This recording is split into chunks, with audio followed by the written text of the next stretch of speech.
diria que é o filósofo mais popstar da atualidade. Acho que o Nietzsche é o filósofo mais comentado, mais lido. A filosofia dele é intrigante. Então, o Nietzsche é um dos precursores. Digamos que o Nietzsche, com a sua filosofia, ele propôs um debate, uma reflexão que possibilitou o nascimento do existencialismo. Mas ele não é um existencialista. Não dá para atestarmos que o Nietzsche seja um existencialista.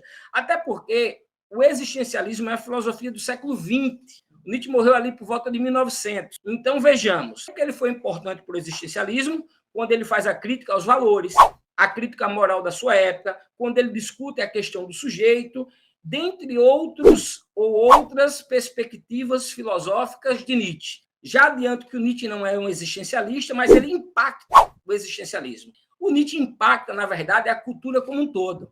Olhe, filósofos como Marx, Nietzsche, Freud, embora o Freud não seja propriamente um filósofo, eles impactam de uma maneira tão grande a sociedade que eles entram no laço social. Ainda que, inconscientemente, as pessoas discutem Nietzsche, Freud e Marx. Ainda que inconscientemente, o Freud está numa mesa de bar. Quando está se discutindo qualquer coisa, se fala de inconsciente. Ali é psicanálise pura, ali é pensamento, teoria freudiana. Ainda que os colegas que estão tomando uma cerveja no bar não saibam nada de Freud, não saibam quem é Freud, o que é muito difícil. Freud foi muito conhecido.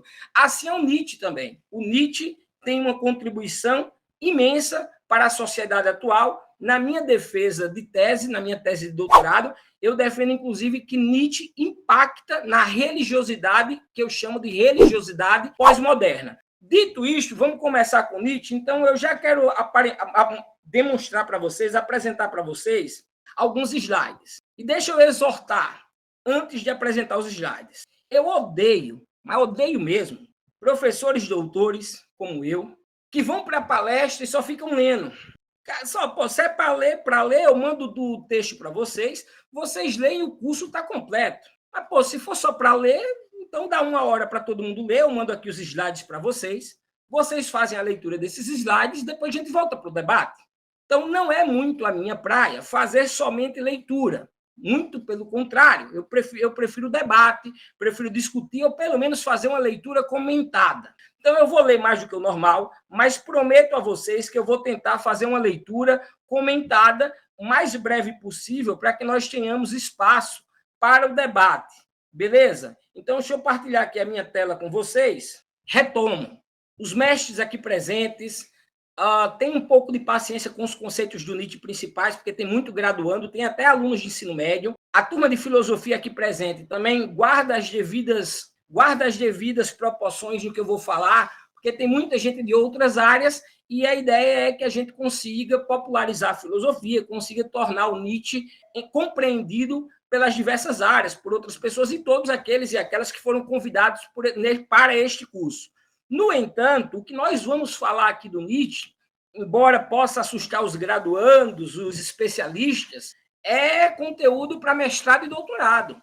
Parte desse trabalho que eu estou apresentando para vocês, a filosofia de Nietzsche, eu apresentei agora na Ampof, e a maioria dos participantes, ou boa parte deles, eram doutores. Então, vejam, tem informações aqui muito específicas também, muito profundas, mas eu tentei balizar as informações profundas com as informações mais triviais ou mais conhecidas de Nietzsche.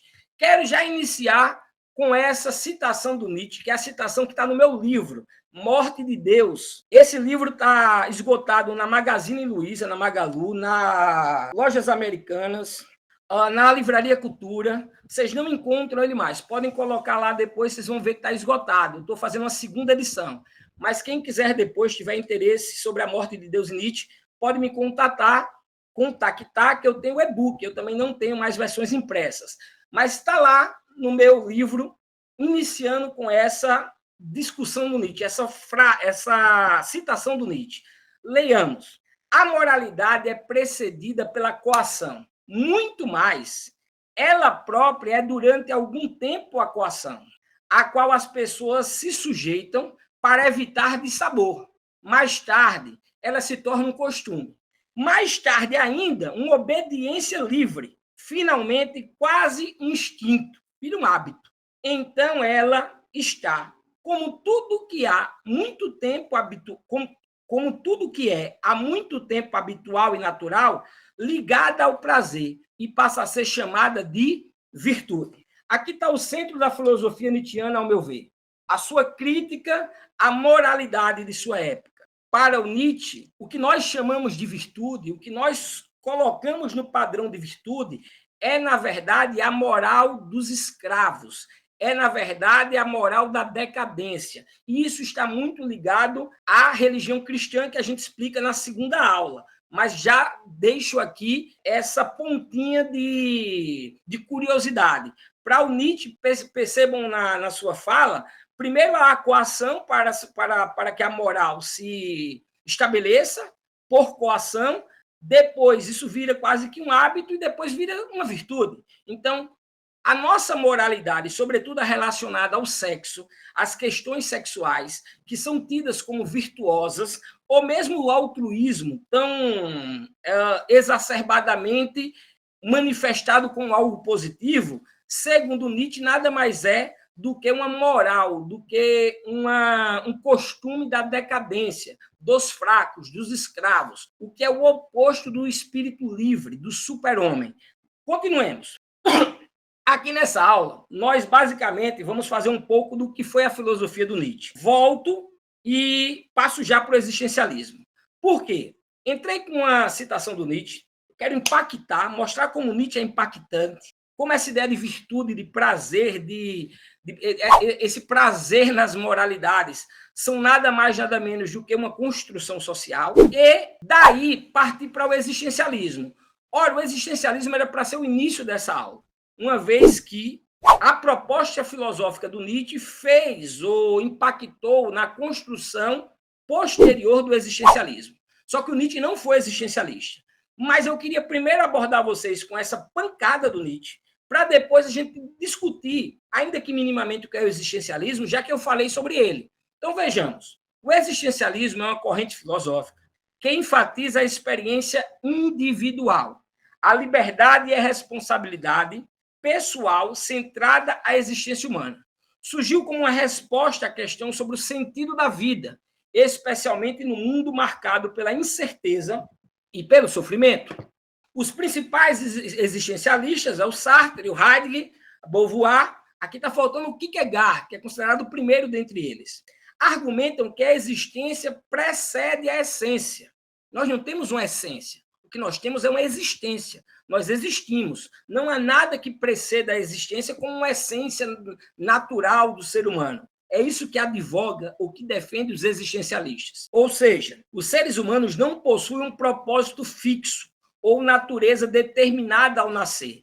Ao contrário, cada pessoa construiu seu sentido de vida por meio de suas escolhas e ações. Aí vale muito, por exemplo, falar do Sartre, que não é aula própria para hoje, mas, por exemplo, o Sartre vai dizer que nós somos condenados a sermos livres. Está aí a raiz do existencialismo. A existência precede a sua natureza. Não há uma natureza boa ou uma natureza mal do homem. O que há é a sua existência, e a sua existência é determinada por suas escolhas. As suas escolhas fazem a sua vida. O existencialismo também explora temas como a angústia, a solidão, decorrentes da liberdade absoluta e da falta de garantias ou valores universais. Na obra de Sartre, por exemplo, encontramos a ideia de que o ser humano está condenado a ser livre, tal como falei, o que implica a necessidade de lidar com as consequências de suas ações sem desculpas externas. Aqui eu tenho algumas críticas ao Sartre, por exemplo, as questões sociais. A depender da classe social que você existe ou que você tenha nascido, essas suas escolhas têm, sim, questões de pressão externa, mas isso fica para um debate posterior. Essa filosofia questiona as convenções e busca compreender o que significa viver de forma autêntica, diante da falta de um sentido pré-estabelecido para a sua existência. Não há um sentido único para a vida. Esse sofrimento e essa angústia, sobretudo dos tempos atuais, que eu chamo de pós-modernidade, mas posso fazer esse debate no final dessa aula. Aqui eu não vou falar de pós-modernidade. Essa angústia, esse sofrimento é muito em função desse conhecimento ou dessa tomada de conhecimento de que não há algo que me defina, uma pré-existência. Então, o que é a minha identidade? O que é que me identifica? Quem sou eu? Para que eu existo? Há uma natureza em mim? Uma natureza boa ou uma natureza ruim? Os existencialistas vão dizer que não. O que há é por existência. E essa angústia se dá, por exemplo, nesse processo de subjetivação, nesse processo de se auto-reconhecer, ou melhor, de se auto-identificar. O Kierkegaard, por exemplo, dizia que a angústia nada mais é complicado falar, mas porque ele dividia a relação do homem em três. Relação do homem consigo mesmo, que é marcado pela angústia. Então, essa angústia que nós sentimos, segundo Kierkegaard, que digamos que é o primeiro existencialista, ou considerado por muitos o primeiro existencialista, é uma angústia porque no mundo de possibilidades, tudo é possível. É uma relação de mim comigo mesmo. Nesse mundo de probabilidades, onde tudo é provável que eu esteja dando essa aula agora aqui e daqui a 10 minutos eu infarto. É provável que eu receba a notícia que uma filha minha, sei lá, como a aula passada, caiu e bateu a cabeça. Nesse mundo de tudo é provável, essa relação de mim comigo mesmo é marcado por essa angústia. A relação, segundo Kierkegaard, é do homem para com outras pessoas, é de si com os outros. Essa relação é marcada por essa inquietação que nós temos, porque nós somos a todo tempo categorizados, nós somos a todo tempo medidos. Então, nós temos essa inquietação em relação à nossa existência e a relação para com os outros.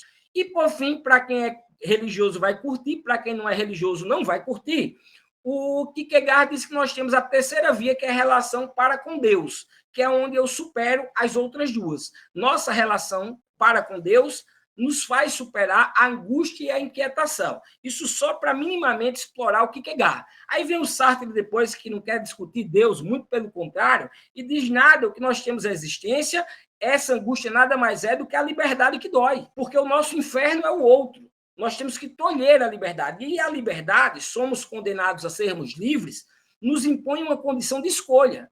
E por mais que, isso sou eu, professor Hugo, dizendo, existam elementos externos que sejam impactantes na nossa vida, isso não é o Sartre, sou eu dizendo, ainda assim, nós somos os responsáveis pelas nossas próprias escolhas e seremos os mesmos que sentiremos os impactos dessas escolhas, as consequências dessas escolhas. Então, essa liberdade é dolorosa, essa liberdade causa essa angústia, beleza? Mas nós temos existência e não a natureza.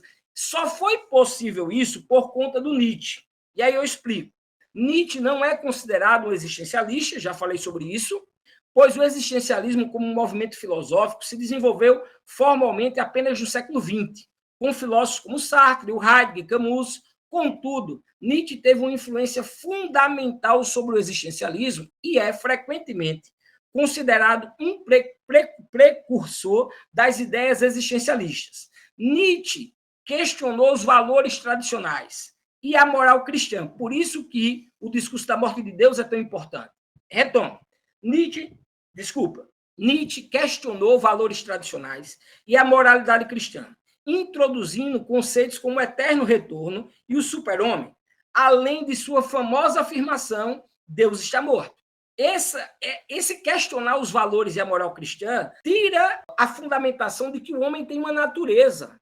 Até então, o homem era percebido como uma criação divina, onde essa criação, esse homem, tinha capacidade racional de escolhas, de fazer escolhas certas, escolhas erradas, mas o homem, por si, tinha uma natureza.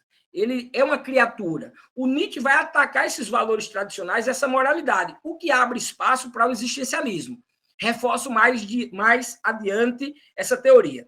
Esses temas refletem uma abordagem centrada na criação de valores individuais e na necessidade de afirmar a vida de um mundo sem verdades absolutas, ideias que se conectam diretamente ao cerne do existencialismo.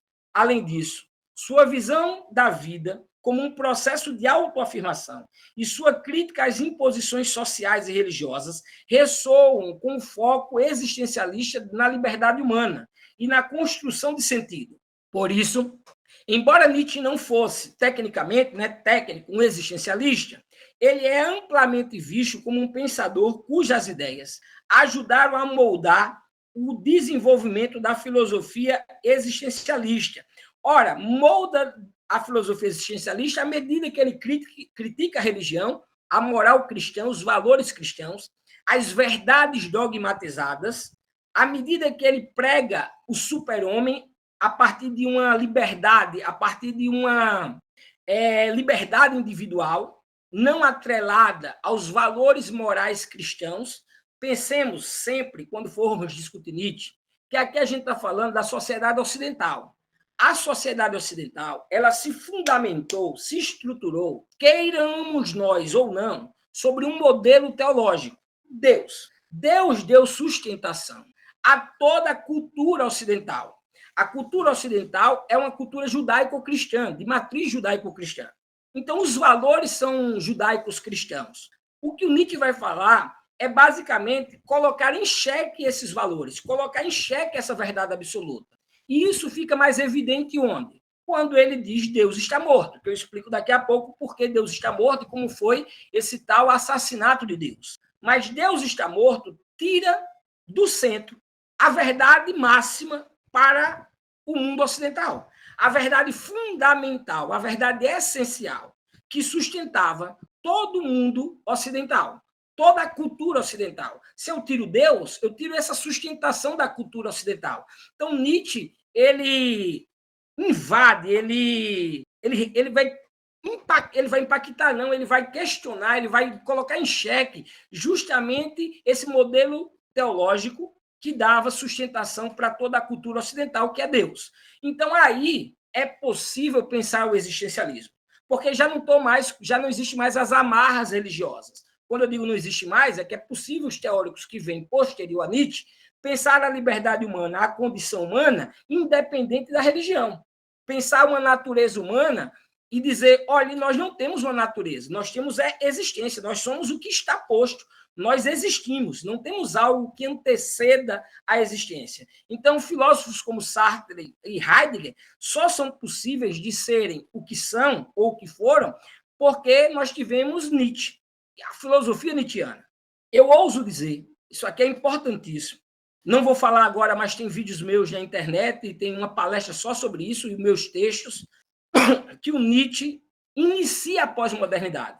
Professor Hugo Brandão, você está maluco? Não sou eu que falo. O Vattimo, morreu recentemente, Gianni Vattimo, filósofo italiano, fala que, para a filosofia, agora eu falo diretamente para os filósofos, a pós-modernidade surge com Nietzsche a partir do seu discurso Morte de Deus. Então, a quem interessar, dá uma olhada nessa minha palestra, tem lá no meu canal do YouTube. Quem quiser, eu boto aqui o canal do YouTube depois. Então, vejam o quanto Nietzsche foi importante com o seu discurso de morte de Deus, com a sua crítica à moralidade, com a sua defesa do super-homem, aquele que transvalora os valores.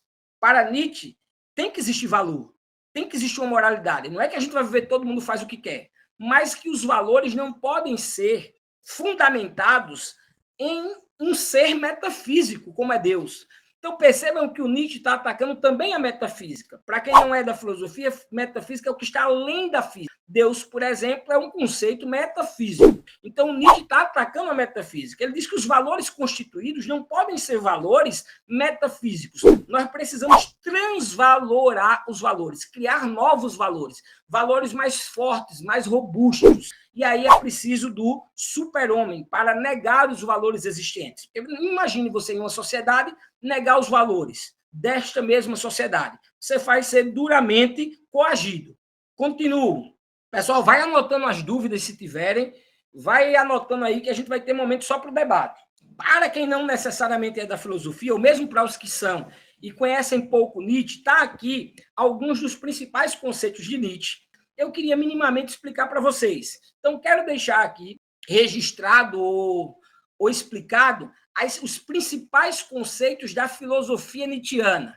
O que é que identifica e marca a filosofia do Nietzsche? Primeiro, a vontade de poder.